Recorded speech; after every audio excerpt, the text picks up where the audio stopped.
Hello, welcome to our Civil Service Promotion COMPRO and Recruitment Exam CBT question and answer video presentation.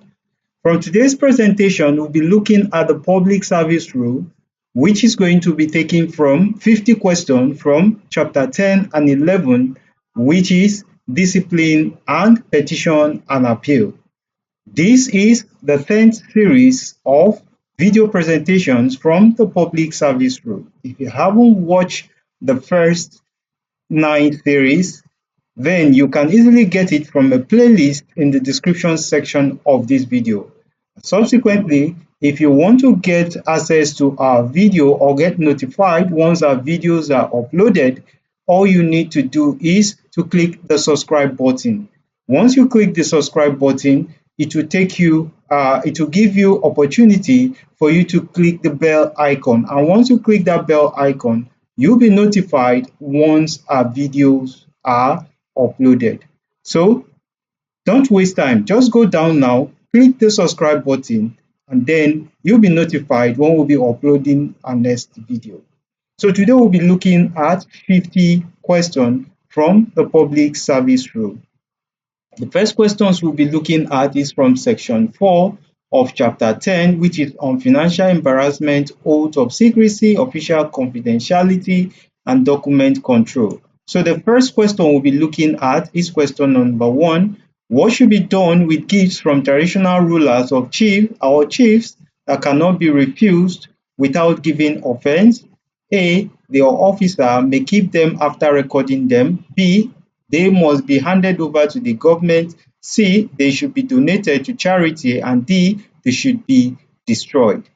The right option is option B, and option B says they must be handed over to the government. And this is in line with Public Service Rule, Chapter 10, Section 4, Paragraph 34, which clearly states that all such gifts must be handed over to the government since they were received due to official position or circumstance. Option B.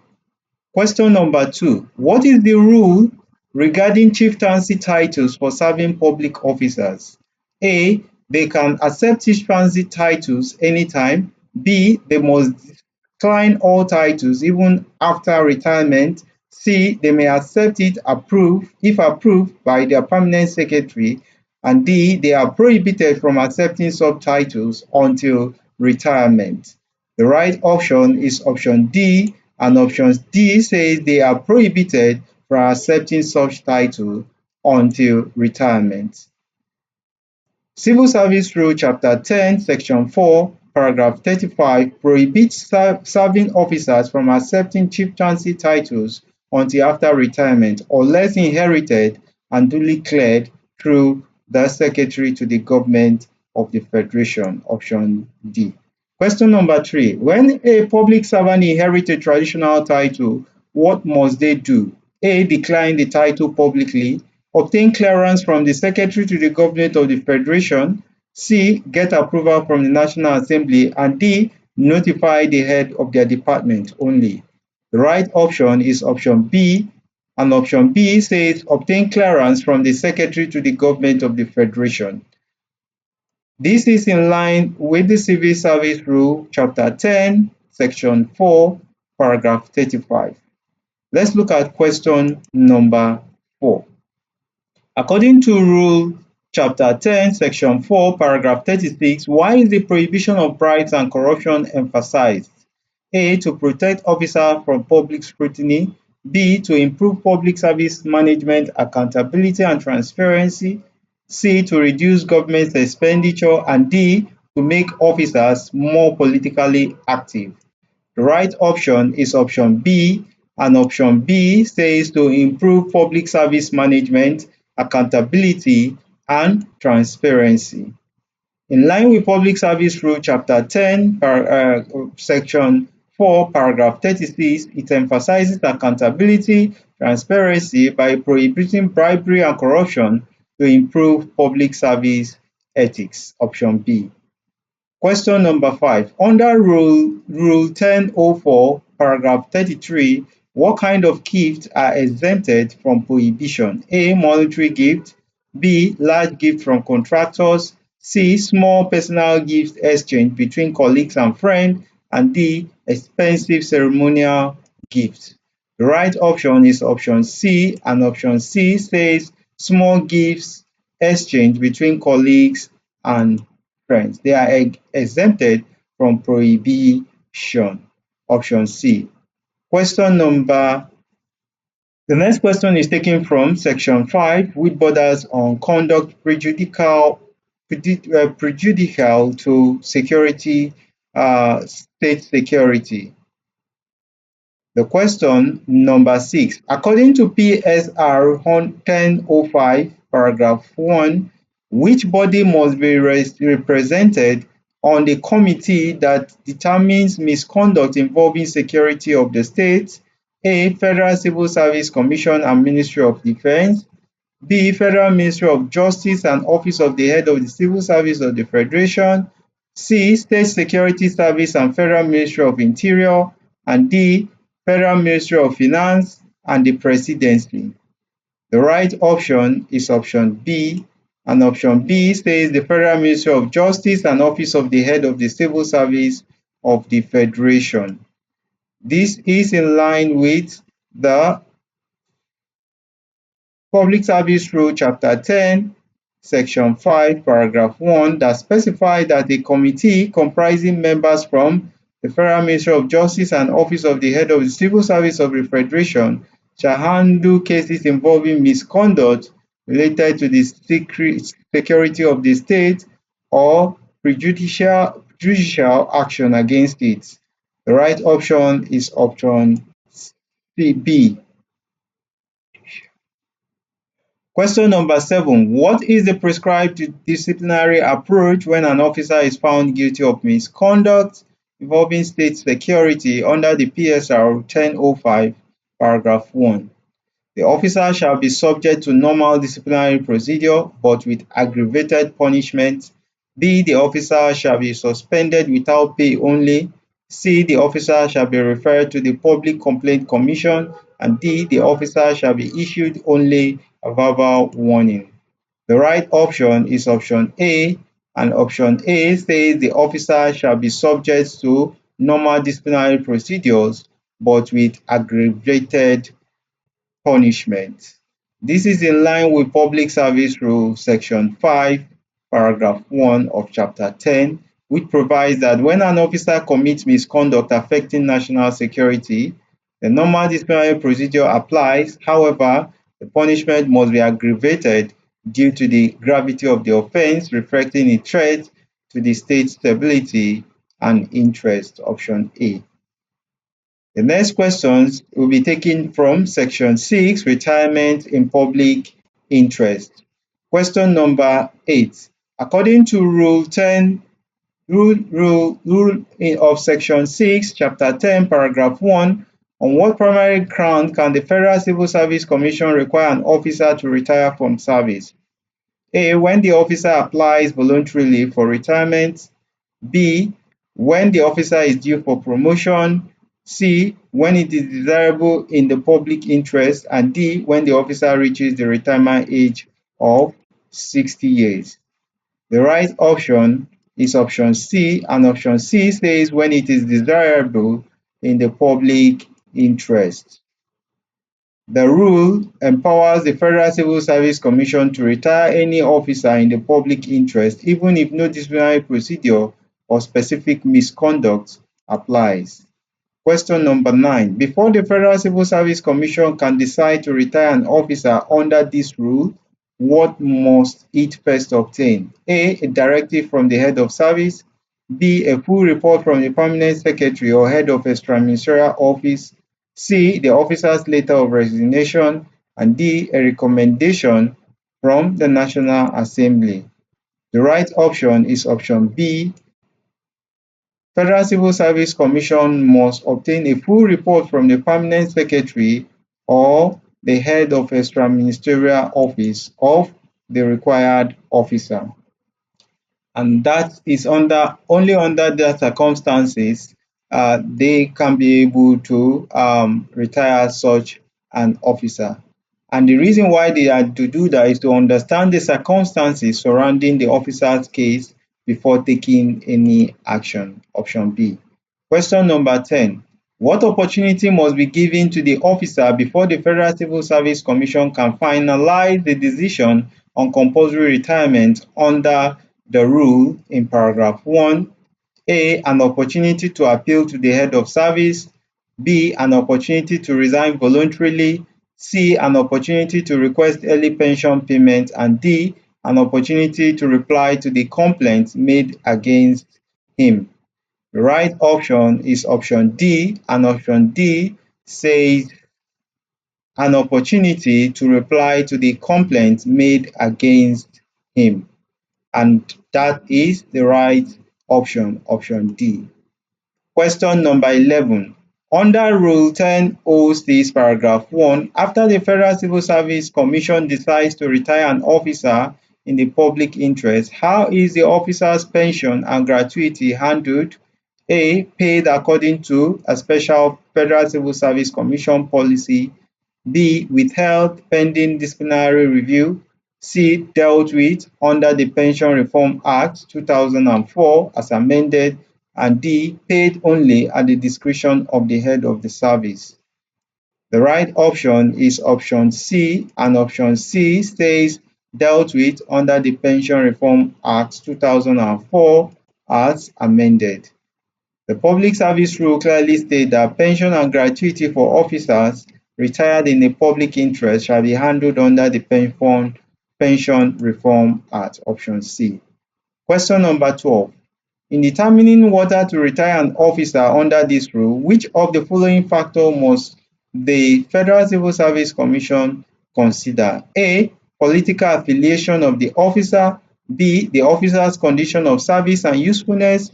C. The opinion of other ministries. And D. Public criticism or media reports. The right option is option B, and option B states the officer's condition of service and usefulness. And that is in line with the Civil Service Public Service Rule and Handbook as explained here. The next question will be taken from section 7, which borders on disciplinary procedures for permanent secretaries. Now, I want you to expect questions from here because you're definitely going to see questions from here. The main reason why we are doing this section by section is to make sure that no matter where the question comes from, you must be able to see either out of 20 questions, 15 questions from any of these questions we have accessed or shown to you in these various video presentations. Now, question number 13 says, who is responsible for drawing the attention of the head of the civil service of the Federation when a permanent secretary is alleged to have committed misconduct? A. The President. B. The Minister in charge of the ministry. C. The Federal Civil Service Commission. And D. The Auditor General of the Federation. The right option is option B. The Minister in charge of the ministry is responsible for drawing the attention of the head of service of the Federation when a permanent secretary is alleged to have committed a misconduct. This is in line with section 7 of chapter 10, paragraph 1. The right option is B. Question number 14. When the head of the civil service of the Federation receives a complaint against a permanent secretary, what is the first step? A. Forward the complaint to the President. B. Issue a verbal caution. C. Notify the permanent secretary in writing of the allegations. And D. Refer the matter to the Service Management Committee immediately. The right option is option C, and option C says notify the permanent secretary in writing of the allegation. Now, upon receiving the complaint, the head of civil service of the Federation must notify the permanent secretary in writing of the ground for the disciplinary proposal and invite him to respond in writing, option C. Question number 15. What is expected of a permanent secretary after receiving a written query from the head of service? A. Submit a petition to the Federal Civil Service Commission. B. Seek a direct audience with the President. C. Ignore the query if he feels wrongly accused. And D. Respond in writing within the specified time to exculpate himself. The right option should be option D. And when you look at this option, you should know that the right option should be option D, because option 1 and 2, option 1 and 2 is really against the Federal Civil Service rules. So the right option should be option D. So this is in line with the section 7 of chapter 10, paragraph 1I, which mandate that the permanent secretary must respond in writing within the period specified, presenting any ground for his defense or exoneration. Correct option D. Question number 16. If the head of service is not satisfied with the permanent secretary's defense, what happens next? The case is forwarded to the Federal Service Management Committee. B. The minister takes the final decision. C. The head of service issued a reprimand directly. And D. The president immediately dismisses the officer. The right option is option A. And option A says the case is forwarded to the Federal Service Management Committee. And the Federal Civil Service Rule, Section 7, paragraph 01, part 2 of Chapter 10 says if the head of service of the Federation find the explanation unsatisfactory, the query and representation are forwarded to the Federal Service Management Committee for further review. Option A. Question number 17. What right does a permanent secretary have when appearing before the Federal Service Management Committee? An expo is already given to us. He may invite witnesses to support his defense. So he has the right to invite witnesses to support his defense. And that is in line with section 7, paragraph 1, part 3, which allow the permanent secretary to appear before the committee and invite witnesses in his defense, though absence does not invalidate the proceeding. Even if he's absent, the proceeding continues. Option A. Question number 18. After the committee's inquiry, to whom does the head of service forward the committee's recommendations? A. The National Assembly. B. The Minister of Justice. C. The President. And D. The Federal Civil Service Commission. The right option is option C, and option C says they forward the recommendation to the President. According to the Public Service Rule, it provides that the head of service transmit the committee's report to the President for final consideration and approval. Option C. Question number 19. Who confers the President's final decision on a disciplinary case involving a permanent secretary? A. The head of service of the Federation. B. The secretary to the government of the Federation. C. The minister. And D. The Federal Civil Service Commission. The right option is option A, and option A says the head of the civil service of the Federation. The Public Service Rule, Section 7, paragraph 1, part 5 of Chapter 10 says the head of service of the Federation conveys the President's approved decision to the affected permanent secretary. Question number 20. Which of the following is not listed as a disciplinary measure under PSR 1007, paragraph 2? A. Suspension without pay. B. Reduction in salary. C. Verbal warning. And D. Demotion in grade level. Now take note, is not listed as a disciplinary measure under PSR 100702. So what do you think is the right option? The right option is option D. And option D says demotion in grade level. Remember, it's not part, because while reduction in rank or salary is mentioned, demotion in grade level is not explicitly stated among the disciplinary measure in the PSR chapter 10, section 7 and paragraph 2. Take note of that. Question number 21. According to PSR 100702, which of the following is the most severe disciplinary action that may be taken? A. Reprimand, B. Reduction in salary, C. Dismissal, and D.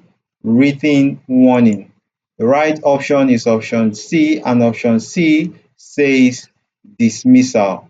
Dismissal is the highest disciplinary measure in PSR 100702, implying the permanent removal of the officer from public service for gross misconduct, option C. The next part will be taken from chapter 11, petition and appeal. Question number 22. According to PSR 100101, what is an appeal? A formal request made by an aggrieved officer for reconsideration of a decision. B. A private complaint about workplace conditions. C. A formal protest to the media. And D. A casual inquiry about promotion. The right option is option A, and option A says it's a formal request made by an aggrieved officer for reconsideration of a decision that has been taken. And this is in line with that public service rule. Question number 2. What distinguishes a petition from an appeal according to the Public Service Rule 100101? Now take note of this question. It is very important. A petition must be approved by the head of service. A petition concerns general or public interest matter. A petition deals only with disciplinary issues, and a petition is sent anonymously. The right option is option B, and option B says a petition concerns general or public matter. Now, a petition is a formal complaint that may concern either personal grievances or matters of general or public interest. Unlike an appeal, which seeks reconsideration for a specific decision. So an appeal is reconsideration after a decision has already been taken. But a petition is a complaint, a formal complaint that concerns either personal grievances or matter that has to do with general public. Question number 24. Matters relating to appointment, promotion, transfer, and discipline should be addressed to whom? A. The Secretary to the Government of the Federation. B. The Head of the Civil Service of the Federation. C. The Chairman, Federal Civil Service Commission. And D. The Head of the Officers Department. So when it has to do with appointment, promotion, and discipline, then it should go to one person, and that is the Federal Civil Service Commission. But when it comes to other administrative issues and the rest, it should go to the head of the Civil Service of the Federation. So you should note that the right option is option C. And the option C says the chairman, the Federal Civil Service Commission. And that is in line with Public Service Rule, Chapter 11, Section 1, Paragraph 2A, that says all matter regarding appointment, promotion, transfer, discipline must be addressed to the chairman of the Federal Civil Service Commission. Question number 22. Issues relating to leave, allowances, pension, and gratuity should be addressed to whom? The Accountant General of the Federation. B. The Head of the Service of the Federation. C. The Secretary to the Government. And D. The Minister of Labour. Of course, the right option should be option B, and option B says the Head of the Civil Service of the Federation. Now, take note of these differences between issues relating to this and that of appointment, promotion, transfer, and discipline. Question number 26. Now look at the explanation very well, and that is in line with Public Service Rule paragraph 2B, which clearly states that conditions of service such as leave, allowances, pension, gratuity are addressed to the head of the Civil Service of the Federation, option B.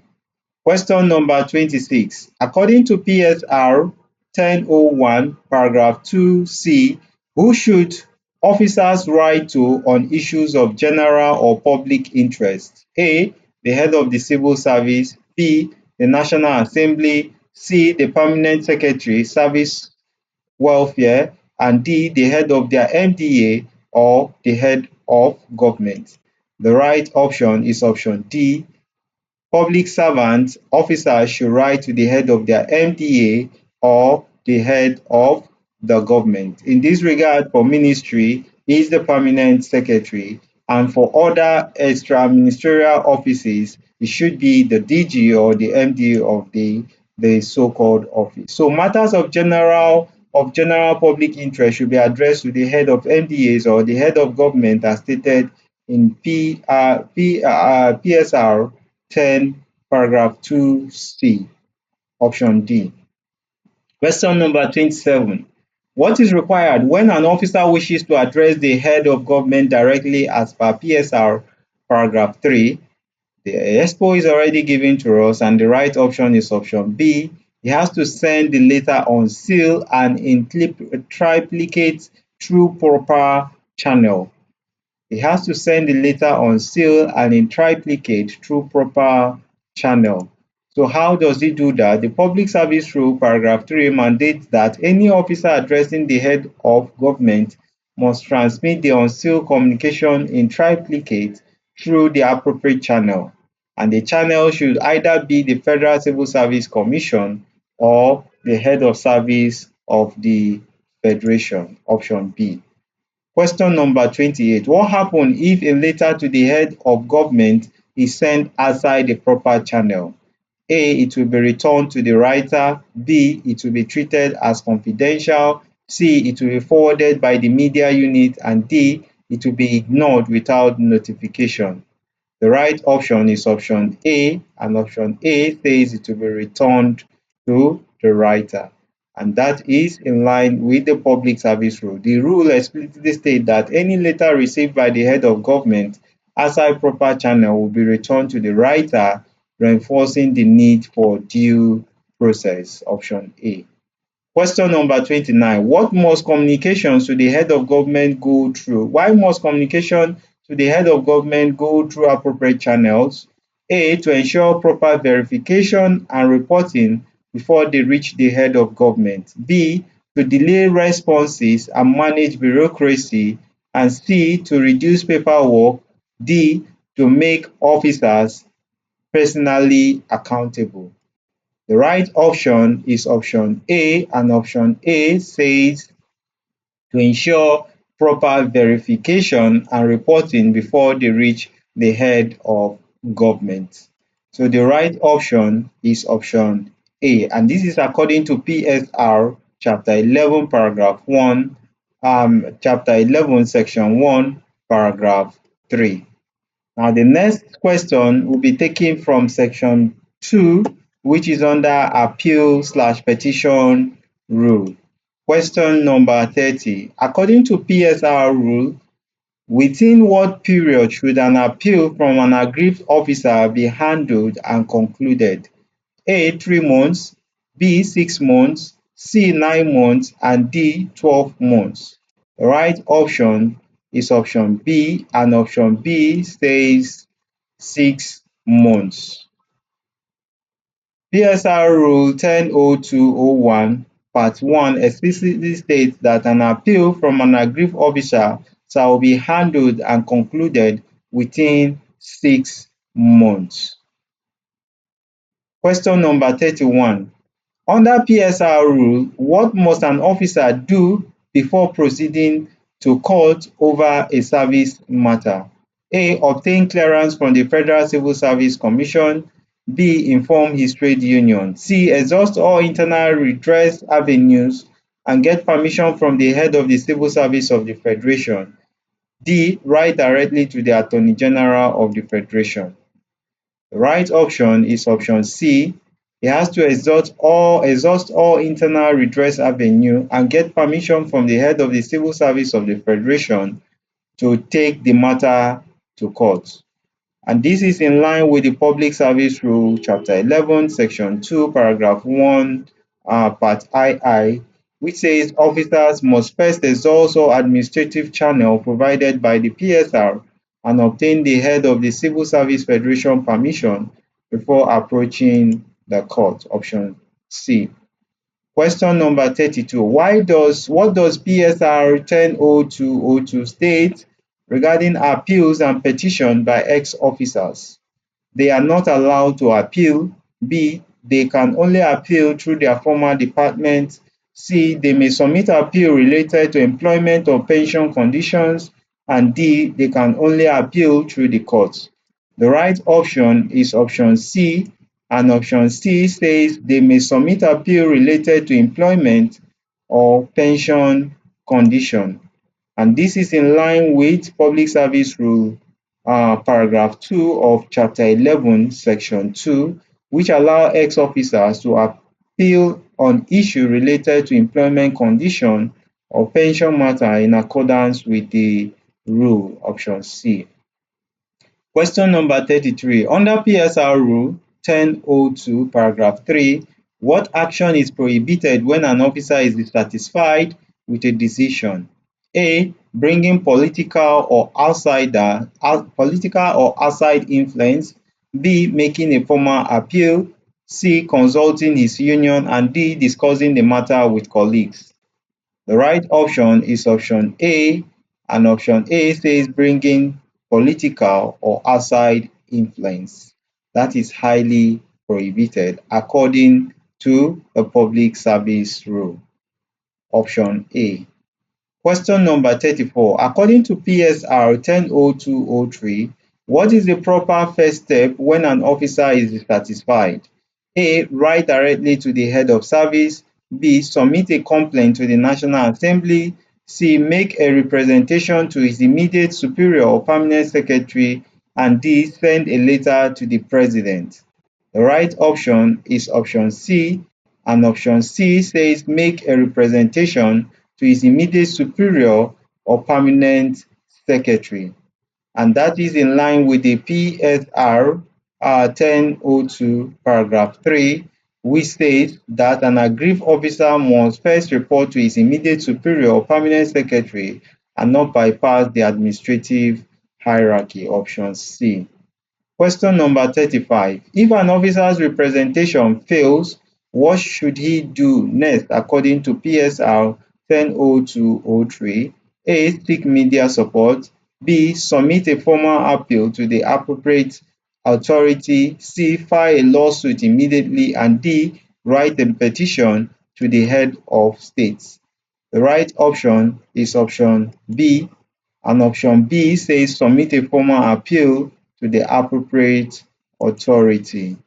And that is in line with the PSR rule under 10 PSR paragraph 2 of section 1, chapter 11. Say if initial representation fail, the officer should submit a formal appeal or petition under this rule, but it must go through the proper channels.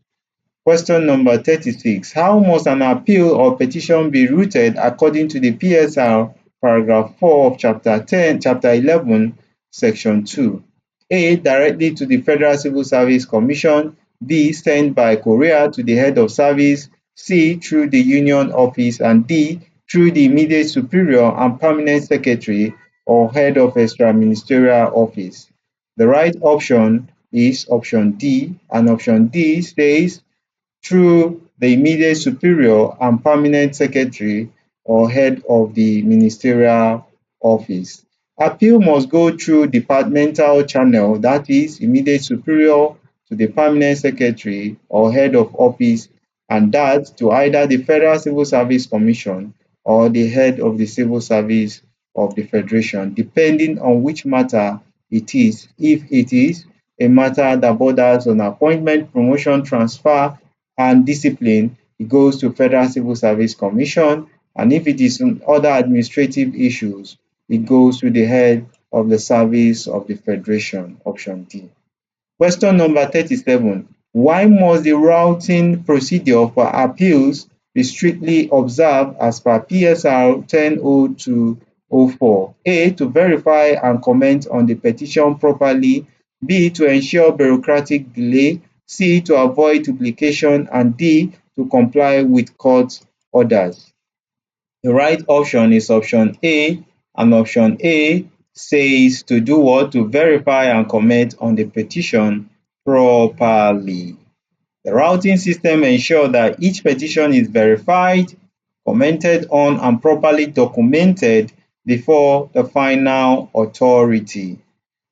Question number 38. According to PSR 1002 paragraph 4, who forwards an officer's appeal to the Federal Civil Service Commission? A, the immediate superior officers, B, the president, C, the permanent secretary or head of extra ministerial office, and D, the head of department. The right option is option C, and option C says the permanent secretary or head of extra ministerial offices. They offer or forward the officer's appeal to the Federal Civil Service Commission. Question number 39. According to PSR 1002 paragraph 5, how many copies of an appeal or petition must be submitted? A, 1, B, 3, C, 2 in duplicate, and D, 4. The right option is option C, and option C says 2 in duplicate. According to the PSR rule, it specifies that every appeal or petition must be submitted in duplicate, 1 original and 1 copy, option C.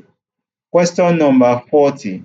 What is the rule regarding advanced copies of appeal under PSR 100205? They are prohibited. B, they may be sent directly to the appropriate authority with proof or submission through proper channels. C, they should be sent anonymously. And D, they must go only through the head of service. The right option is option B, and option B says they may be sent directly to the appropriate authority with proof of submission through proper channel. That's option B. And that is in line with the PSR paragraph 4, chapter 11, section 2. Question number 41. According to Public Service Rule, an appeal or petition must contain which of the following? A, only the petitioner's name and signature. B, the petitioner department and salary grade level. C, only the petitioner's staff number and ministry. And D, the full name, staff number, signature, and address of the petitioner. The right option is option D. It must contain the full name, staff number, signature, and address of the petitioner. And that is in line with the Public Service Rule, Chapter 10, paragraph section 2, paragraph 6, that specifies that. Option D is the right option. Question number 42. When a person writes a petition on behalf of another, what must be included? A, the petitioner's photograph. B, the writer's signature and address. C, the head of the department's endorsement. And D, the ministry's approval. The right option is option B, and option B says the writer's signature and address. According to the rule in paragraph 6, it states that if someone writes a petition on behalf of another person, the writer's signature and address must also be included for accountability, and that is option B. Question on number 43. What additional statement must a petition contain if it is written by someone on behalf of an illiterate?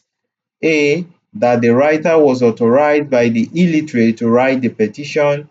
B, the writer's level in service. C, the reason for the illiterate's complaint. And D, the witness to the illiterate's statement. The right option is option A, and the option A says that the writer was authorized by the illiterate to write the petition.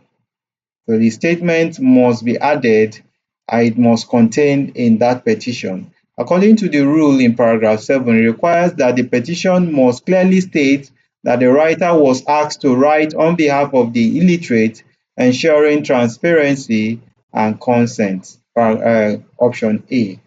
Question number 44. Which of the following petitions will not be entertained under Rule 10.02.04? A. A petition submitted within 1 month. B. A petition written by a junior officer. C. A petition that is illegible or illegibly or abusive. D. A petition written by an external lawyer. The right option is option C. A petition that is illegible or abusive. Now, when a petition is abusive or illegible, means that petition will be disqualified because it is meaningless and use abusive or improper languages. And this is in line with paragraph 8 of section 2, chapter 11 of the Public Service Rule. So the right option is option C.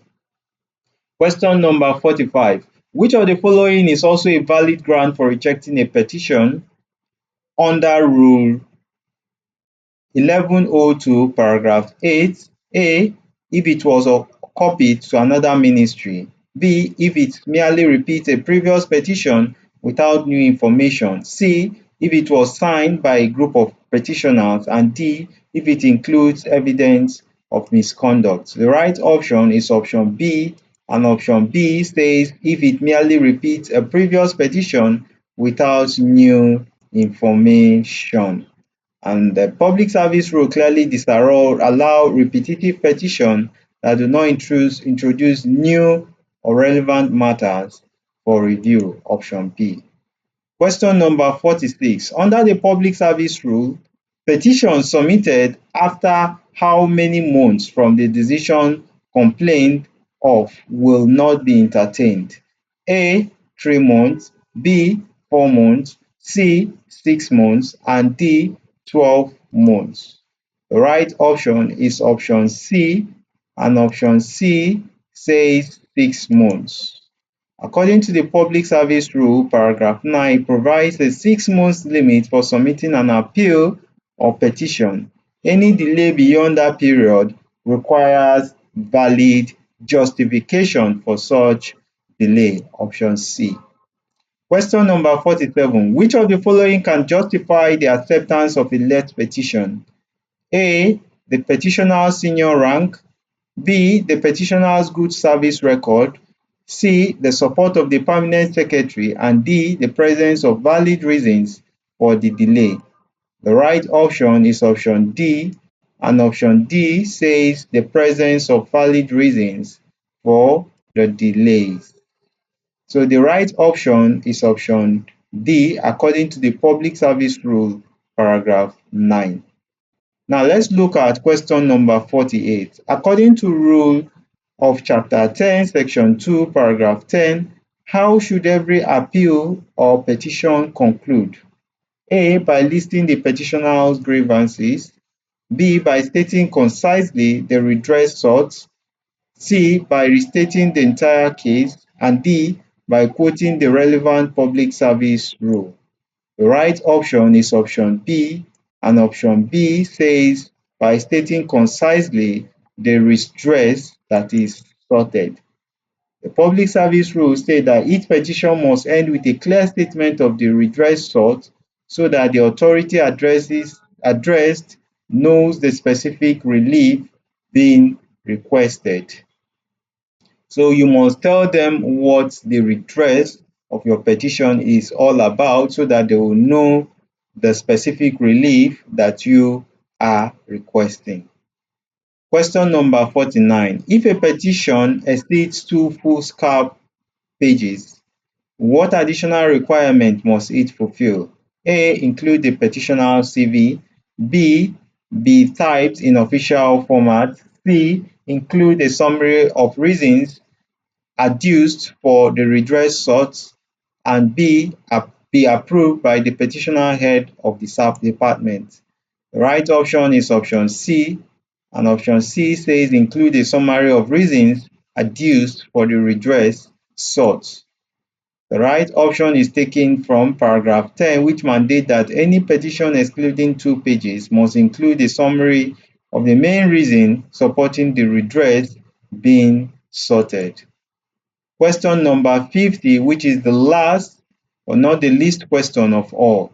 The rules 1002 paragraph 6 to 1002 paragraph 10 is to ensure dash in the handling of petitions within the Federal Public Service. A. Order, clarity, accountability and professionalism. B. Justification and accountability. C. Modesty at work and integrity. C. Clarity of rules guiding petition and appeal.